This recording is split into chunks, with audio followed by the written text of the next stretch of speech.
สวัสดีค่ะสวัสดีทุกคนเลยนะคะวันนี้นะคะปอนมากับผิวที่ดูมีสุขภาพดีมีออร่าแบบนี้แน่นอนละค่ะว่าวันนี้ปอนต้องมีเคล็ดลับดีๆมาแนะนำไปดูกันเลยค่ะนั่นคือผลิตภัณฑ์ตัวนี้เลยนะคะ S2S S2S Soap ค่ะ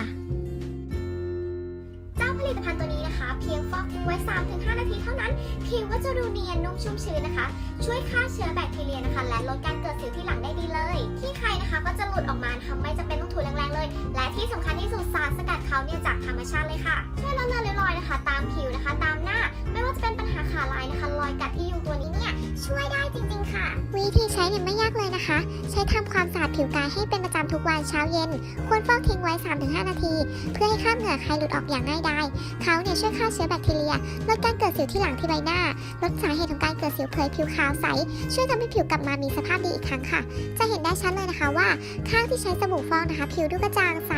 ผิวดูมีสุขภาพดีมากๆเลยเห็นแล้วใช่ไหมคะว่าดีไงคะอย่าลืมนะคะใคร